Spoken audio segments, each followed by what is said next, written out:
আলামিনের বড় ভাই ছিল তার স্পন্সর, তো সেক্ষেত্রে কোরিয়াতে নর্মালি বাই স্পন্সর বলে এটা একটু ডিফিকাল্ট হয়ে যায় ভিসা পায়। এতে কোনো সমস্যা হয় নাই।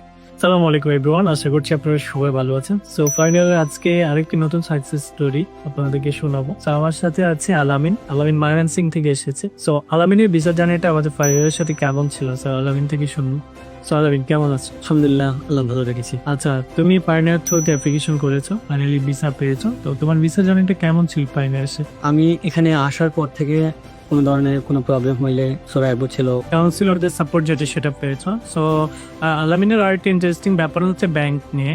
আলামিনের বাবা মা কেউ বেছে নাই, আলামিনের বড় ভাই ছিল তার স্পন্সর, তো সেক্ষেত্রে কোরিয়াতে নর্মালি বাই স্পন্সর বলে এটা একটু ডিফিকাল্ট হয়ে যায়। তারপরে আমরা ভার্সিটির সাথে যোগাযোগ করে এবং তার হচ্ছে দুটো ডেথ সার্টিফিকেট দিই এবং প্রয়োজনীয় যে ডকুমেন্টস দেওয়ার পরে হচ্ছে ভার্সিটিটা অ্যাকসেপ্ট করে এবং ইমিগ্রেশন থেকে ভিসা নাম্বার পায়।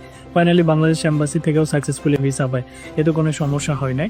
যখন আমি চিন্তা করি যে এখানে আসবো, আসার পর আমি শুনতে পারি যে আমার যে দুই ফ্রেন্ড ছিল, ইস্তাক অমির আর হচ্ছে আর কি সাদাত, তো ওরা নাকি এখান থেকে আর কি বিন পাইছে। তো পরে আর আমি কোনো কিছু বিবেচনা করি নাই, তো ফ্যামিলিতে জানাইছি।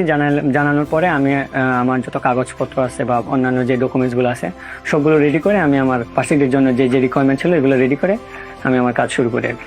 তাহলে তোমার দুই ফ্রেন্ড হচ্ছে ফাইনাল থেকে ভিসা পেয়ে গেছে, সেজন্য হচ্ছে তুমি অনেক বেশি ট্রাস্টেড ছিল আমার কাছে যে আসলে ওইরকম দিবে।